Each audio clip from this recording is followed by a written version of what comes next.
तो हम पढ़ेंगे मल्टीपल प्रेगनेंसी, है ना। तो मल्टीपल प्रेगनेंसी का मतलब क्या होता है, कोई बताएगा? What is multiple pregnancy?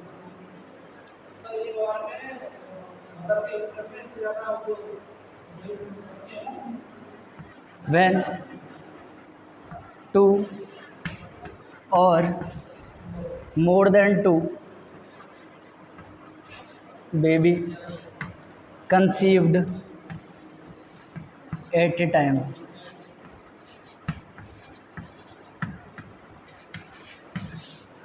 यानी कि मल्टीपल प्रेगनेंसी हम उससे कहते हैं जब एक समय पर दो या दो से ज़्यादा बच्चे एक माँ क्या करती है, कंसीव कर लेती है। बोले अच्छा, बोले ऐसा होता क्यों है, कोई बताएगा कि ऐसा क्यों होता है? बोले पहला कारण, माँ की एज ज़्यादा हो, एडवांस्ड एज, यानी कि 35 ईयर्स से ज़्यादा। बोले ठीक है। बोले दूसरा कारण क्या हो, माँ जो एकदम अफ्रीकन हो, क्या हो, यानी कि ब्लैक वुमेंस में ज़्यादा देखने को मिलता है। किसमें? ब्लैक वुमेंस में, और उसमें भी कौन सी? अफ्रीकन्स में, सबसे ज़्यादा अफ्रीकन्स में। किसमें? अफ्रीकन्स कौन होते हैं? जो मैगी जैसे बालों वाले होते हैं, अफ्रीकन्स सबसे ज़्यादा अफ्रीकन्स में होते हैं। उसके बाद किस में होते हैं? नेग्रोज़ में। किस में? नेग्रोज़। और उसके बाद एशियंस में। किस में? एशियन कौन है? एशियन कौन है? हम हैं।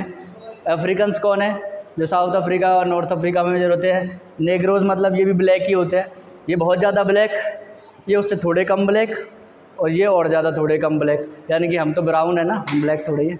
ठीक है, ये याद रखना। ठीक है, इनमें होता है। बोले और क्या हो सकता है? ठीक है, और क्या हो सकता है? बोलना कि सर जब एक समय पर दो ओवा रिलीज़ हो जाए फीमेल के द्वारा, तो उस टाइम पे भी ऐसा हो सकता है। बोलो हाँ या ना। ये लिख लीजिए, लिखा कि नहीं लिखा? लिख लीजिए इसको फटाफट से।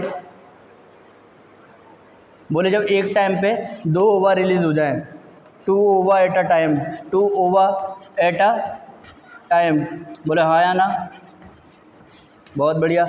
उसके बाद हम बात कर रहे हैं चौथा जो है, चौथे की अगर बात करें तो चौथा क्या है? एक ड्रग आती है क्लोमिफेन सिट्रेट। कौन सी ड्रग आती है? क्लोमिफेन सिट्रेट ड्रग आती है। बोले क्लोमिफेन सिट्रेट क्या करती है? बोले इंडक्शन करती है किसका? ओव्यूलेशन का, यानी कि ओव्यूलेशन करवाती है। जैसे किसी की एमसी स्टॉप हो जाती है तो हम क्या करते हैं, उसको कौन सी ड्रग देते हैं? क्लोमिफेन सिट्रेट देते हैं, ताकि उसके अंदर एग बने। तो क्लोमिफेन सिट्रेट क्या करता है, कभी कभी सुपर ओव्यूलेशन करवा देता है और एक से ज़्यादा एग प्रोड्यूस करवा देता है। बोलो हाँ या ना। जब एक से ज़्यादा एग प्रोड्यूस होगा, यानी कि 2 से ज़्यादा ओवम भी आ सकते हैं। बोलो हाँ या ना। ठीक है, तो 2 ओवम आएंगे तो एक स्पर्म से फ्यूज़ होंगे, तो डाइज़ाइगोटिक ट्विंस बनेंगे कि नहीं बनेंगे? बोलो हाँ या ना। हाँ। उसके बाद हम बात करते हैं किसकी? मल्टीपल प्रेगनेंसी का मोस्ट कॉमन कॉज भी यही है। ठीक है, अब बात करें किसकी? ये कॉजेज़ हो गए हमारे, हाँ या ना। ठीक है, क्या हम आगे बढ़े? ये लिख लिया हो तो लिख पाए कि नहीं लिख पाए?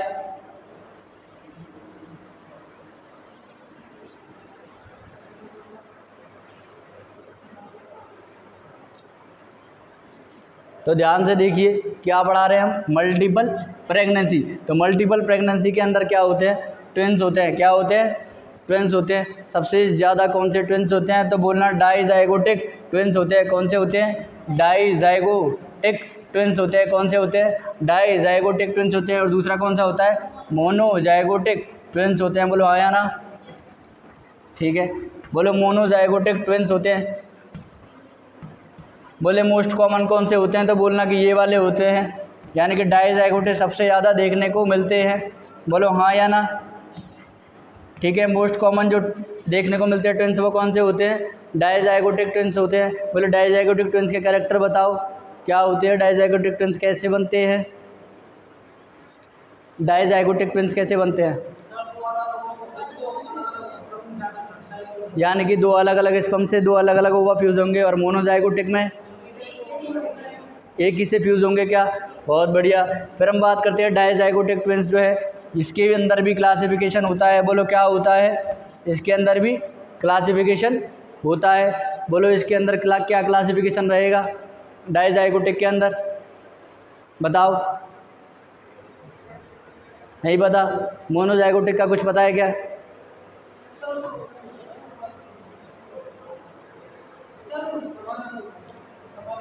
अच्छा एक चीज़ बताओ, मोनोजाइगोटिक जो ट्विंस होते हैं इसके अंदर ऑर्गन्स और सब कुछ सेम रहता है क्या?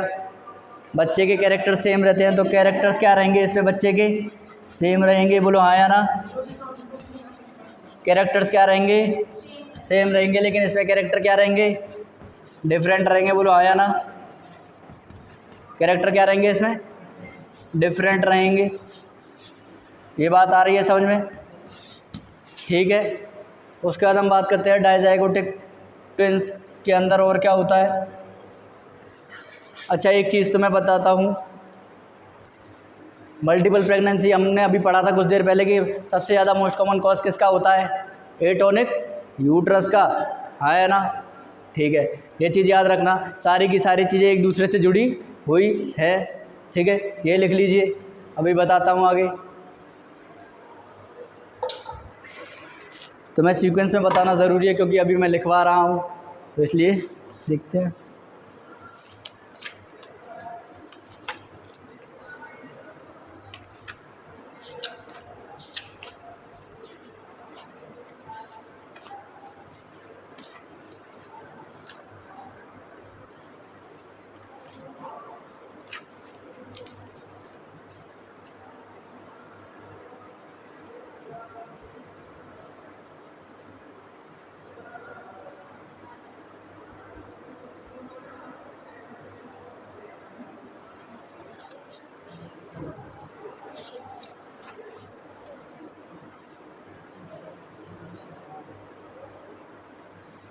क्या तुमने एक चीज़ लिख ली थी क्या? मैंने बताया था क्लोमिफेन सिट्रेट, वो ड्रग ने लिखी थी क्या?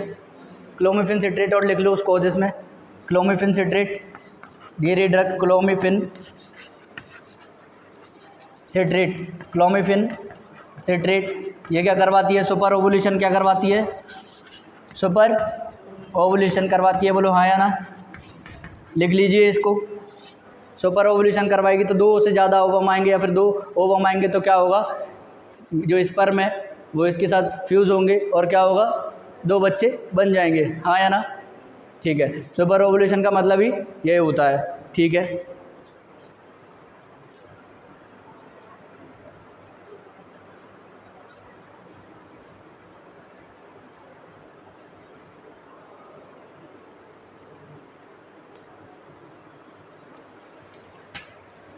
ठीक है, ये बात समझ में आ रही है? बोलो जो डायजाइगोटिक ट्विंस होते हैं, डायजाइगोटिक ट्विंस के अंदर क्या होता है? 2 प्लेसेंटा होते हैं। बोलो हाँ या ना? और 2 ही क्या होते हैं? एमनियन होते हैं। होंगे कि नहीं होंगे? भाई मैंने ऐसा क्यों बोला कि 2 प्लेसेंटा होंगे और 2 एमनियन होंगे? 2 बच्चे हैं, हाँ या ना? जब 2 बच्चे हैं तो 2 प्लेसेंटा बनेंगे कि नहीं बनेंगी? अलग अलग बनेंगी। दोनों बच्चों को अलग अलग क्या चाहिए? नाश्ता पानी चाहिए। बोलो हाँ या ना? तो इसको क्या बोलेंगे? डाइकोरियन और डाई एमनियन बोलेंगे क्या?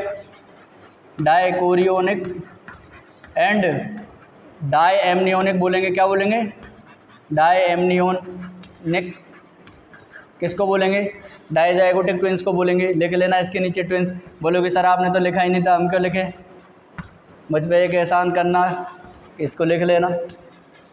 ठीक है, डायजाइगोटिक ट्विंस क्या होते हैं? डाइकोरियोनिक और डाई एमनियोनिक। डाइकोरियोन का मतलब होता है 2 प्लेसेंटा होना और 2 ही एमनियोन होना। याद रहेगा, 2 प्लेसेंटा होना और 2 एमनियोन होना। तो सर मोनोजाइगोटिक की बात करोगे क्या? बोले हाँ मोनोजाइगोटिक की भी बात करेंगे। तो क्या मोनोजाइगोटिक में भी ऐसा होता है क्या? मोनोजाइगोटिक में अलग अलग कंडीशन हो सकती है, लेकिन डायजाइगोटिक में खाली एक ही कंडीशन रहेगी। अब हम बात करेंगे मोनोजाइगोटिक ट्विंस की क्लासिफिकेशन की, मतलब कैसे कैसे ये बढ़ेगा। क्या हम आगे बढ़ें? ठीक है, ये लिख लिया क्या आप लोगों ने? ठीक है, बोलो सारे जहाँ से अच्छा हिंदुस्ता हमारा।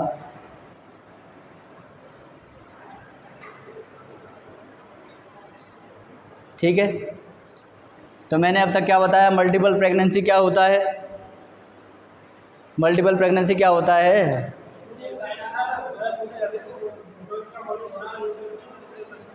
ठीक है, मैंने बोला हम क्या पढ़ेंगे, मोनोजाइगोटिक ट्विंस के बारे में पढ़ेंगे क्या?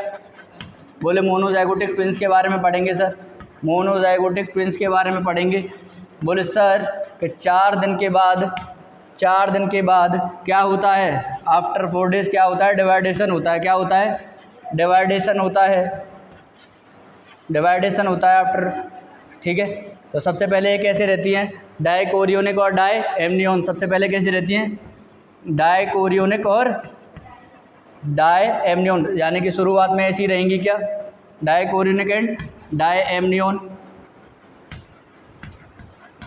बोलो हाँ या ना, यानी कि 2 प्लेसेंटा रहेंगी और 2 ही एमनियन रहेंगी। बोलो हाँ या ना। ठीक है, अब 4 से 7 दिन के अंदर जो डिवाइडेशन होगा उसमें क्या होगा, 4 to 7 डेज़ में जो डिवाइडेशन होगा उसमें क्या होगा, तो बोलना डाइकोरियोनिक और मोनो एमनियन। ठीक है, डाइकोरियोनिक एंड मोनो एमनियन। ठीक है, बोले अब 8 से 12 दिन में जो डिवाइडेशन होगा उसमें क्या होगा, 8 से 12 दिन में जो डिवाइड होगा उसमें क्या होगा, 8 से 12 दिन में डिवाइडेशन होगा उसमें क्या होगा, तो बोलना मोनोकोरियोन और mono amnion, monochorionic and mono amnionic, यानी कि एक ही प्लेसेंटा है और एक ही एमनियन है। बोलो हाँ या ना। बोले ठीक है, यहाँ तक बात आई समझ में। ठीक है, उसके बाद हम बात पढ़ेंगे 13वें दिन के बाद क्या होता है, 13th डे के बाद कौन सी होती है। मतलब ये बता रहा हूँ कि मैं कौन से टाइप के ट्विंस होते हैं, कब कब होते हैं। अगर 4 दिन के बाद डिवाइडेशन हो जाता है तो डाइकोरियन डायमनियन, अगर 4 से 7 दिन के बाद होता है तो डाइकोरियन मोनो एमनियन, अगर 8 से 12 दिन में होता है तो मोनोकोरियन और मोनो एमनियन, यानी एक ही प्लेसेंटा और एक ही एमनियन। मोनो का मतलब क्या होता है, सिंगल, ओनली वन। हाँ या ना। ठीक है भाई, क्या हम आगे बढ़ सकते हैं, बढ़िए, कदम कदम बढ़ाए जा, खुशी के गीत गाए जा, आगे चलते हैं हम। ठीक है, अब मैंने बात की कि 13th डे के बाद क्या होगा। बोले 13th डे के बाद कुछ नहीं होगा, 13 डे के बाद जो है ये जो डाइजाइगोटिक ट्विंस, ये जो ट्विंस हैं और किस में डिवाइड हो जाएंगे, साइमेज ट्विंस में, कॉन्जॉइंट ट्विंस में। क्या बोलेंगे, कॉन्जॉइंट ट्विंस में। कौन बोलो, कॉन्जॉइंट ट्विंस। कॉन्जॉइंट ट्विंस का मतलब ये बच्चे आपस में जुड़े रहेंगे। बोलो हाँ या ना, ये बच्चे आपस में जुड़े रहेंगे, चाहे वो कैसे भी जुड़े रहें, वो मैं बताऊंगा अभी कैसे जुड़ते हैं। बोलो हाँ या ना। 4 दिन के बाद क्या होता है, डाइकोरियन डायमनियन। बोले 4 से 7 दिन के बाद डाइकोरियन मोनो एमनियन। बोले 8 से 12 दिन के बाद मोनोकोरियन मोनो एमनियन और 13 दिन के बाद कॉन्जॉइंट ट्विंस। बोले कॉन्जॉइंट ट्विंस का मतलब क्या होता है। बोले सर जिनके सर जुड़े होते हैं, सर जिनके स्केल स्पाइन जुड़ी होती है, सर जिनकी चेस्ट जुड़ी हुई होती है, उनको क्या बोलते हैं, यानी कि हम थोरैकोपैगस बोलते हैं, क्रेनियोपैगस बोलते हैं, स्कियोपैगस बोलते हैं। मैं लिखवा रहा हूँ, ध्यान से सुनिएगा, ध्यान से सुनिएगा इस खौफनाक बात को। समझ में आ रही है या नहीं आ रही? ठीक है, ध्यान से सुनिएगा। मैंने बोला कॉन्जॉइंट ट्विंस, मैंने क्या बोला, कॉन्जॉइंट ट्विंस। क्या बोला है, बोले कॉन्जॉइंट ट्विंस क्या होती है। बोले कॉन्जॉइंट ट्विंस कुछ नहीं होती, इसमें पहला होता है थोरैकोपैगस। इसमें क्या होता है, पहला थोरैकोपैगस। बोलो हाँ या ना। क्या होता है, थोरैकोपैगस होता है। बोले थोरैकोपैगस मतलब इन दोनों बच्चों की थोरैक्स जुड़ी हुई रहेंगी, थोरैक्स आर अटैच्ड। दोनों ट्विंस की थोरैक्स जो है एक दूसरे से जुड़ी हुई रहेंगी। हाँ या ना। क्या तुमने कोई बच्चा देखा है जिसकी चेस्ट से चेस्ट जुड़ी हुई रहती है, पैदा होते हैं? हाँ या ना। तो वो कंडीशन क्या कहलाती है, थोरैकोपैगस। क्या इससे पहले पता था क्या, अब पता चल गया क्या? ठीक है, दूसरी कंडीशन आती है क्रेनियोपैगस। क्या तुमने ऐसे बच्चे सुने हैं जिनकी खोपड़ी जुड़ी हुई होती है? हाँ या ना, खोपड़ी जुड़ी होती है, यानी कि क्रेनियम जुड़े होते हैं, क्रेनियम जुड़े होते हैं, क्रेनियम सार अटैच। क्रेनियम क्या रहते हैं, अटैच रहते हैं। बोलो हाँ या ना। जब क्रेनियम अटैच्ड है, उसके बाद मैं बात कर रहा हूँ तीसरे की, क्रेनियोपैगस के बाद मैं बात करूँ स्कियोपैगस। किसकी बात करूँगा, स्कियोपैगस।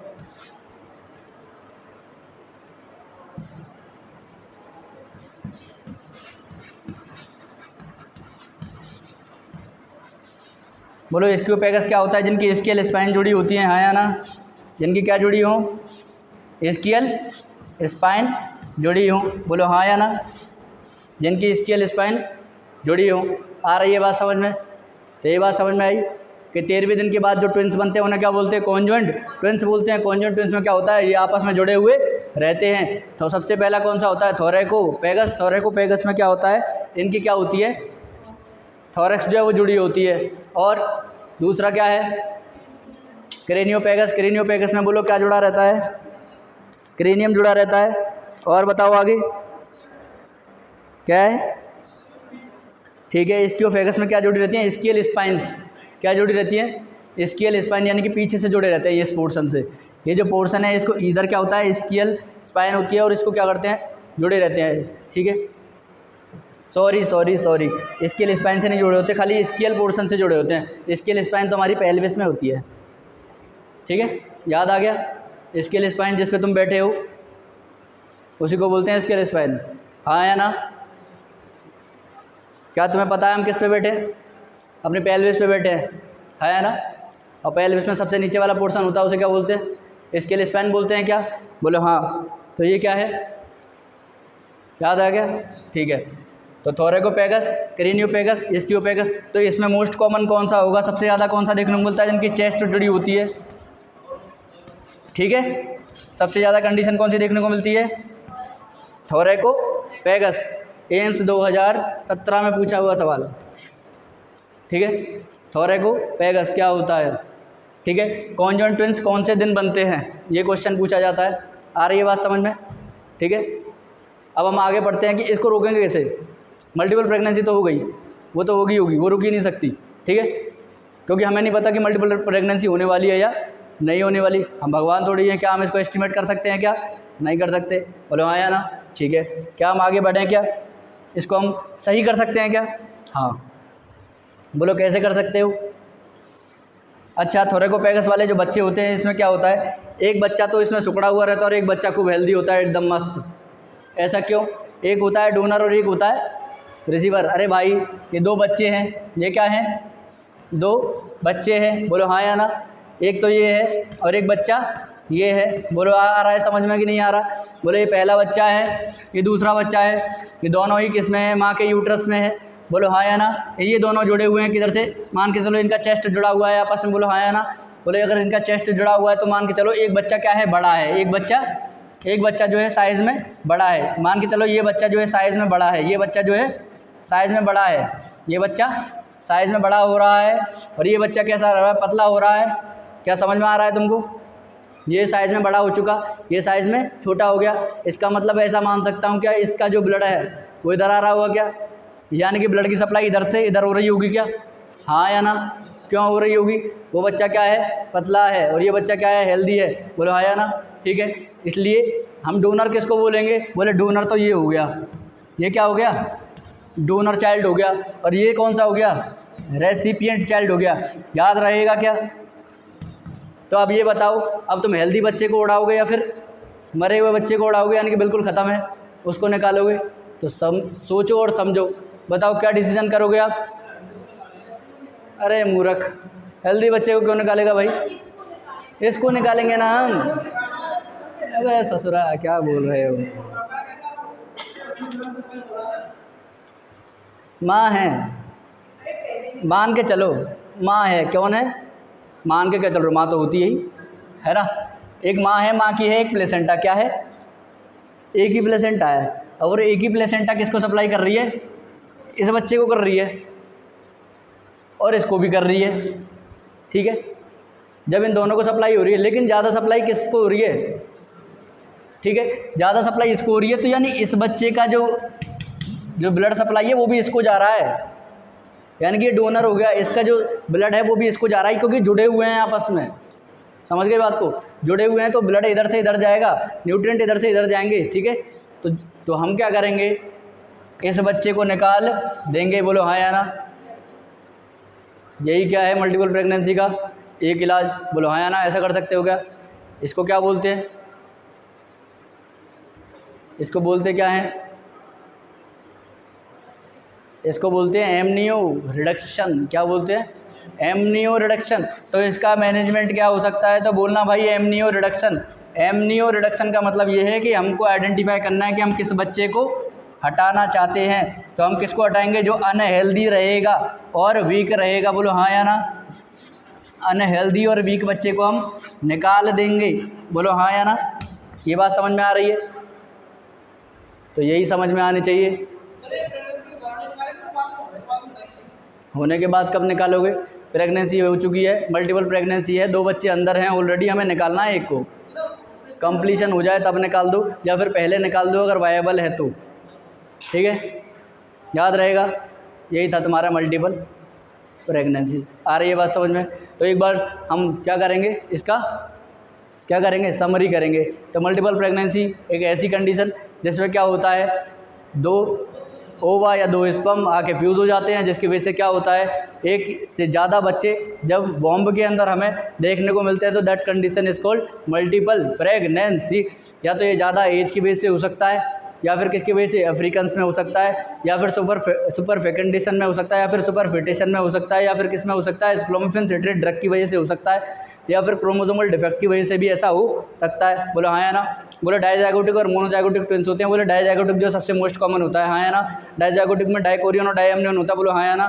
मोनोजाइगोटिक में क्या होता है? बोले इसके अंदर अलग अलग कैटेगरी हो सकती है। 4 दिन के बाद डिवाइडेशन होगा, 4 से 7 दिन के बाद होगा, तो फिर 8 से 12 दिन के बाद होगा, फिर 13 दिन के बाद होगा। तो कौन से ट्विंस बनते हैं? कॉन्जॉइंट ट्विंस बनते हैं। बोलो हाँ या ना? कॉन्जॉइंट ट्विंस जो बनते हैं उसके अंदर सबसे मोस्ट कॉमन होता है थोरैकोपैगस। थोरैकोपैगस का मतलब ये है उनकी चेस्ट जो है जुड़ी होती है, और जब उनकी चेस्ट जुड़ी होती है तो डोनर वो बच्चा होता है जो अपने सारे खाने पाने को किसको दे देता है? दूसरे बच्चे को दे देता है, यानी कि रिसीवर को। यानी कि रिसीवर तो खूब हेल्दी है, ठीक है, यानी कि अपनी पार पड़ नहीं रही है, दूसरे को दान कर रहे हो, खुद के पास है नहीं कुछ भी और दान करने चले हो, तो वो वाला सिस्टम है। तो हम क्या करेंगे, इसी को निकालेंगे, और दुनिया का यही नियम है, जो कमज़ोर होता है हम उसी को मारते हैं। तो हम इसको निकाल देंगे, और इस प्रोसीजर को क्या बोलते हैं? एमनियो रिडक्शन। ठीक, और एमनियो रिडक्शन 2 तरीके से हो सकता है, इंट्राथोरेसिक हो सकता है और इंट्रा एब्डोमिनली भी हो सकता है। ठीक है, ये याद रखना। Done done done done. Stop this video.